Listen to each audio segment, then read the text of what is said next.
Part 1, welcome to my channel, Himura Reading Books for You. Tonight's story is Hidden Hand by Mars E.D.E.N. Southworth, author of The Curse of Clifton Chapter 1, The Nocturnal Visit. Whence is that knocking? How is it with me when every sound appalls me? I hear a knocking in the south entry. Hark! More knocking! Shakespeare. Hurricane Hall is a large old family mansion built of dark red sandstone in one of the loneliest and wildest of the mountain regions of Virginia. The estate is surrounded on three sides by a range of steep gray rocks spiked with clumps of dark evergreens and called from its horseshoe form the Devil's Hoof. On the fourth side, the ground gradually descends in broken rock and barren soil to the edge of the wild mountain stream known as the Devil's Run. When storms and floods were high, the loud roaring of the wind through the wild mountain gorges and the terrific raging of the torrent over its rocky course gave to this savage locality its ill-omened names of Devil's Hoof, Devil's Run, and Hurricane Hall. Major Ira Warfield, the lonely proprietor of the hall, was a veteran officer who, in disgust at what he supposed to be ill-requited services, had retired from public life to spend the evening of his vigorous age on this, his patrimonial estate. Here he lived in seclusion, with his old-fashioned housekeeper, Mrs. Condiment, his old family servants, and his favorite dogs and horses. His mornings were usually spent in the chase, in which he excelled, and his afternoons and evenings were occupied in small convivial suppers among his few chosen companions of the chase or the bottle.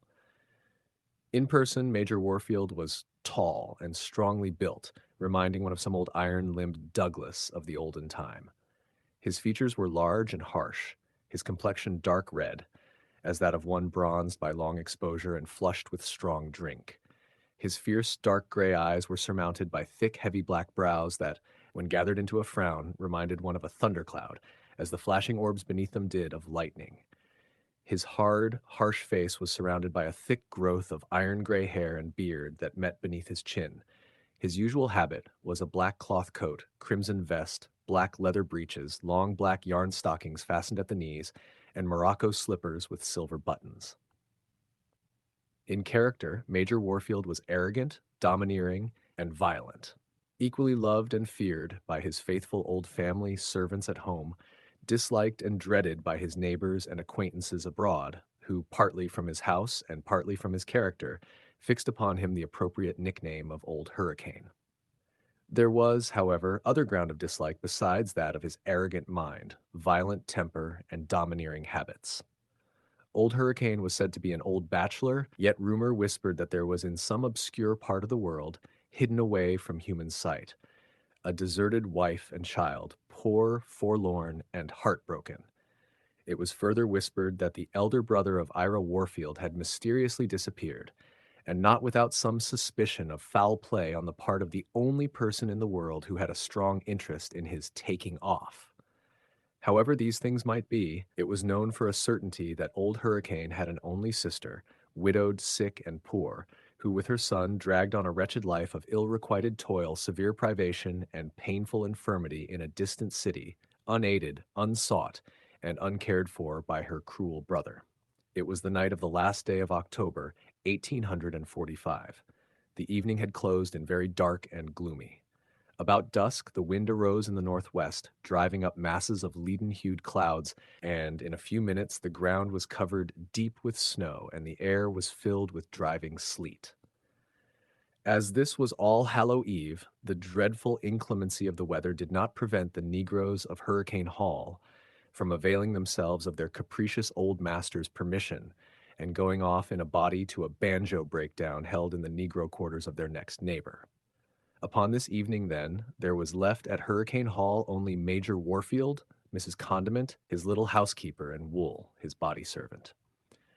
Early in the evening, the old hall was shut up closely to keep out as much as possible the sound of the storm that roared through the mountain chasms and cannonaded the walls of the house as if determined to force an entrance. As soon as she had seen that all was safe, Mrs. Condiment went to bed and went to sleep.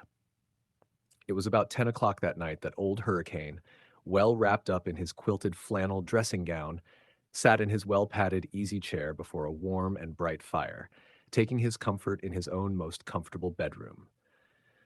This was the hour of the coziest enjoyment to the self-indulgent old sybarite, who dearly loved his own ease. And indeed, every means and appliance of bodily comfort was at hand. Strong oaken shutters and thick, heavy curtains at the windows kept out every draught of air, and so deadened the sound of the wind that its subdued moaning was just sufficient to remind one of the stormy weather without, in contrast to the bright warmth within. Old Hurricane, as I said, sat well wrapped up in his wadded dressing gown and reclining in his padded easy chair, with his head thrown back and his feet upon the fire irons, toasting his shins and sipping his punch. On his right stood a little table with a lighted candle, a stack of clay pipes, a jug of punch, lemons, sugar, Holland gin, etc., while on the hearth sat a kettle of boiling water to help replenish the jug if needful. On his left hand stood his cozy bedstead, with its warm crimson curtains festooned back, revealing the luxurious swell of the full feather bed and pillows, with their snow-white linen and lamb's wool blankets, inviting repose. Between this bedstead and the corner of the fireplace stood Old Hurricane's ancient body servant Wool, engaged in warming a crimson cloth nightcap. Fools, muttered Old Hurricane over his punch. Jacks, they'll all get the pleurisy except those that get drunk. Did they all go, Wool? Ebery man, omen and chile, sar, sept 'tis me and coachman, sar. More fools they, and I shouldn't wonder if you old scarecrow, didn't want to go too. No, Mars. I know better, sir. Don't contradict me. Well, as soon as I'm in bed, and that won't be long now, you may go, so that you get back in time to wait on me tomorrow morning. Thank ye, Mars. Hold your tongue. You're as big a fool as the rest. I take this, said Old Hurricane, as he sipped his punch and smacked his lips. I take this to be the very quintessence of human enjoyment. Sitting here in my soft, warm chair before the fire, toasting my legs, sipping my punch, listening on the one hand to the storm without, and glancing on the other hand at my comfortable bed, waiting there to receive my sleepy head. If there is anything better than this in this world, I wish somebody would let me know it. It's all wary conformable indeed, Mars, said the obsequious Wool. I wonder now if there is anything on the face of the earth that would tempt me to leave my cozy fireside and go abroad tonight. I wonder how large a promise of pleasure or profit or glory it would take now. Much as eber Congress itself could give, if it give you a penance for all your sarvins, suggested Wool. Yes, and more, for I wouldn't leave my home comforts tonight to ensure not only the pension but the thanks of Congress, said the old man, replenishing his glass with steaming punch and drinking it off leisurely. The clock struck 11. The old man again replenished his glass, and, while sipping its contents, said, You may fill the warming pan and warm my bed, Wool. The fumes of this fragrant punch are beginning to rise to my head and make me sleepy. The servant filled the warming pan with glowing embers, shut down the lid, and thrust it between the sheets to warm the couch of this luxurious old hurricane. The old man continued to toast his feet, sip his punch, and smack his lips. He finished his glass, set it down, and was just in the act of drawing on his woolen nightcap, preparatory to stepping into his well-warmed bed, when he was suddenly startled by a loud ringing of the hall door bell. What the foul fiend can that mean at this time of night? Exclaimed Old Hurricane, dropping his nightcap and turning sharply around toward Wool, who, warming pan in hand, stood staring with astonishment. What does that mean, I ask you? Deed, I dunno. Sar, less it's some benighted traveler in search of shelter out into storm. Humph, and in search of supper too, of course, and everybody gone away or gone to bed but you and me. At this moment the ringing was followed by a loud knocking. Mars, don't less you and me listen to it, and then we ain't 'bliged to sturb ourselves with answering of it, suggested Wool. Steth, sir, do you think that I am going to turn a deaf ear to a stranger that comes to my house for shelter on such a night as this? Go and answer the bell directly. Yes, sar. But stop. Look here, sirrah. Mind, I am not to be disturbed. If it is a traveler, ask him in, set refreshments before him, and show him to bed. I'm not going to leave my warm room to welcome anybody tonight, please the Lord. Do you hear? Yes, sar, said the darky, retreating. As Wool took a shaded taper and opened the door leading from his master's chamber, the wind was heard howling through the long passages, ready to burst into the cozy bedroom. Shut that door, you scoundrel! Roared the old man, folding the skirt of his warm dressing gown across his knees and hovering closer to the fire. Wool quickly obeyed and was heard retreating down the steps. "Whoa!" said the old man, spreading his hands over the blaze with a look of comfortable appreciation. "What would induce me to go abroad on such a night as this? Wind blowing great guns from the northwest, snow falling fast from the heavens and rising just as fast before the wind from the ground, cold as Lapland, dark as Erebus, no telling the earth from the sky. Whoo!" And to comfort the cold thought, Old Hurricane poured out another glass of smoking punch and began to sip it. "How I thank the Lord that I am not a doctor. If I were a doctor, now, the sound of that bell at this hour of night would frighten me. I should think some old woman had been taken with the pleurisy and wanted me to get up and go out in the storm, to turn out of my warm bed, to ride 10 miles through the snow to prescribe for her. A doctor never can feel sure, even in the worst of weathers, of a good night's rest. But, thank heaven, I am free from all such annoyances, and if I am sure of anything in this world, it is of my comfortable night's sleep," said Old Hurricane, as he sipped his punch, smacked his lips, and toasted his feet. At this moment, Wool reappeared. "Shut the door, you villain!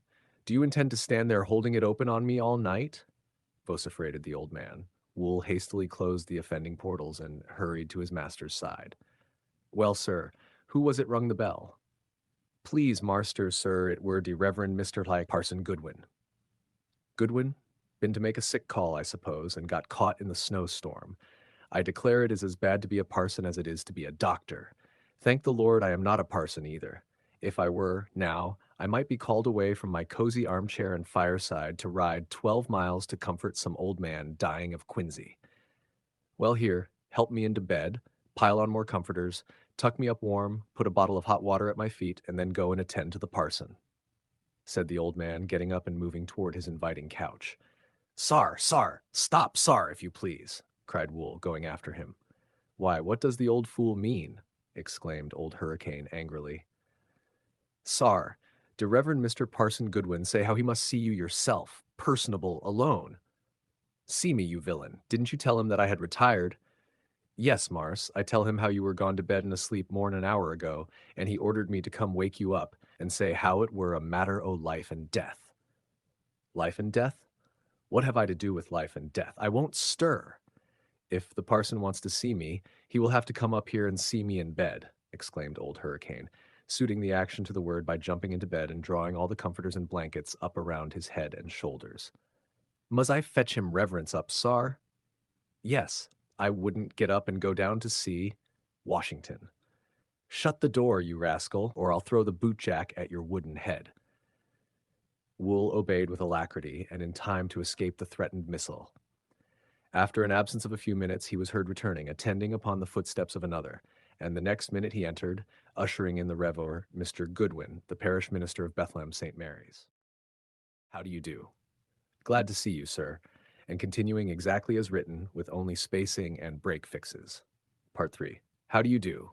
Glad to see you, sir. Draw up a chair to the fire. Wool, put a log on and make the parson comfortable," said Old Hurricane, as the visitor entered. "Thank you, Mr. Force. I will not sit down. I cannot stay 1 minute. I came on a matter of life and death." "So Wool told me. But how does that concern me? I am not a doctor. What is the matter, parson? Who is dying?" "A poor old man named Broodnell, in a hut near the Devil's Punch Bowl," replied the clergyman solemnly. "Broodnell. Broodnell. Never heard the name before. Who the deuce is he?" "He was a stranger here. He came a few months ago and took up his abode in a ruined hut on the mountain. Then he must be a fool as well as a stranger to take up his abode in such a place. He was very poor and had nowhere else to go. And what does he want with me? He does not want you, but he has a poor girl with him whom he calls his daughter, and she is dying. And what then? The girl has something upon her conscience that she wishes to reveal to you before she dies. To me, the devil she does. What can she have to say to me? I do not know, but she insists upon it, and I promise to come and tell you." "Confound it, parson, it's a shame to drag me out on such a night," exclaimed Old Hurricane, flinging back the bedclothes and jumping up. "I am sorry, but she will not die in peace without seeing you," replied the clergyman gravely. Well, hang the girl's conscience. I suppose I must go," muttered the old man, hurriedly dressing himself. Where's my breeches, Wool? And my boots? And that big cloak of mine? The devil take such nights. Cold as charity, dark as Egypt, wild as Bedlam. In a few minutes, muffled in his huge cloak, with his hat pulled over his brows, old Hurricane descended, grumbling and swearing all the way. The parson followed quietly, holding his lantern. Come along, sir, cried old Hurricane impatiently. If I must go, let's get it over. But mark my words, parson. If this turns out to be a fool's errand, I'll never forgive you while I live. Without further speech, the two old men plunged into the tempestuous night. The storm was still raging fiercely. The wind shrieked through the leafless trees and drove the blinding snow in their faces. The path up the mountain was rough and dangerous, but the parson led the way steadily with his lantern, and old Hurricane followed, grumbling, slipping, and floundering, but still pressing on. At length, after a long and toilsome ascent, they reached a small, miserable hut that leaned against the rock for support. The door was half open, and a dim light glimmered through the crevice. The parson entered first, followed by old Hurricane, who shook the snow from his cloak and stamped his feet upon the earthen floor. A wretched scene met their view. The hut contained only one room. The roof leaked in many places. The wind whistled through broken chinks in the wall. A few embers smoldered upon the hearth. Upon a heap of straw in one corner lay an old man, ghastly pale, with gray hair scattered on the pillow. Near him, on another rude pallet, lay a young girl, her face thin, white, and beautiful as marble. At the sound of their entrance, the old man raised his feeble head. Parson, thank you. You have brought him, he asked faintly. Yes, here he is, said the clergyman. The girl turned her hollow eyes upon old Hurricane and murmured, Thank heaven! You have come! Old Hurricane strode forward, staring around the place. Who are you? What do you want with me? He demanded roughly. Peace, friend, said the minister gently. She is very near her end. The girl lifted her thin hand and beckoned old Hurricane to approach. He obeyed, still grumbling, and bent down beside her. Sir, she whispered faintly, I sent for you to tell you that the child found last winter by the river. Well, well, what of it? He interrupted impatiently. That child was not what you think. Not what I think. Speak out, girl, speak out. What do you mean? The girl struggled for breath. Her voice grew fainter. Not what you think, sir. Oh, God, forgive me. Her words ended in a gasp. She fell back, dead. The parson knelt and prayed. The dying man groaned aloud and covered his face. Old Hurricane stood still, awed in spite of himself. Dead, he said at last in a low tone. Yes, replied the clergyman solemnly. Her spirit has fled. And the old man? He is dying too, said the parson, going to the other pallet. Old Hurricane approached and bent over the wretched sufferer. Brudenell, Brudenell, wake up, man. What does all this mean? What did that girl mean by her last words? The dying man opened his glazing eyes, fixed them on old Hurricane, and murmured, You will know soon enough. He gave a deep sigh, turned his face to the wall, and was gone. For some moments there was silence, broken only by the moaning of the wind through the chinks of the miserable hut.